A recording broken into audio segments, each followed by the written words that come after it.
சமூக மற்றும் பொருளாதார நிலையில் பின்தங்கியவர்களுக்கு உதவி காவல் ஆய்வாளர் தேர்விற்கு இலவச பயிற்சி.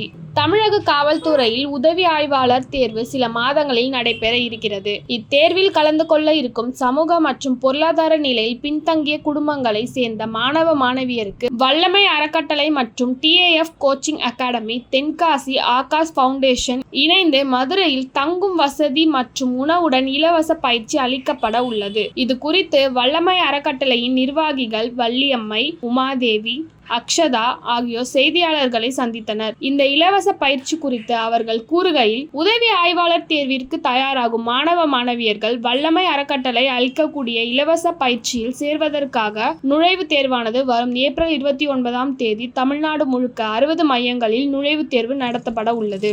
இத்தேர்வில் கலந்து கொண்டு அதிக மதிப்பெண்கள் பெறக்கூடிய 100 மாணவர்கள் 100 மாணவிகளுக்கு இலவச பயிற்சி அளிக்கப்பட உள்ளது. மேலும் திருநங்கைகளும் இத்தேர்வில் கலந்து கொள்ளலாம் எனவும் அறிவித்தனர். அறக்கட்டளை நிர்வாகி உமாதேவி கூறுகையில், தமிழக காவல்துறையில் 1400 உதவி ஆய்வாளர்கள் தேர்வு செய்யப்பட உள்ளனர். இதற்கான தேர்வு சில மாதங்களில் நடைபெற இருக்கிறது. இத்தேர்வில் கலந்து கொள்ளக்கூடிய சமூக மற்றும் பொருளாதாரத்தில் பின்தங்கிய மாணவ மாணவிகளுக்காக இலவச பயிற்சி அளிக்க உள்ளோம்.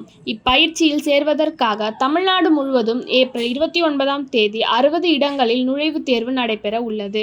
நுழைவுத் தேர்வில் வெற்றி பெறக்கூடிய 200 மாணவ மாணவிகள் தேர்வு செய்யப்பட்டு மதுரை பெருங்குடியில் உள்ள மையத்தில் 3 மாத காலத்திற்கு தங்கும் வசதி மற்றும் உணவுடன் இலவச பயிற்சி வகுப்புகள் நடத்தப்பட உள்ளது. 3 மாத பயிற்சியில் எழுத்து தேர்வுக்கான வகுப்புகளை ஓய்வு பெற்ற IAS, IPS அதிகாரிகளை கொண்டு பயிற்சி அளிக்கப்பட இருப்பதாகவும், உடல் தகுதி தேர்வுக்கான பயிற்சி TAF கோச்சிங் அகாடமி பயிற்சியாளர்கள் மூலம் வழங்கப்பட உள்ளது என அவர் தெரிவித்துள்ளார்.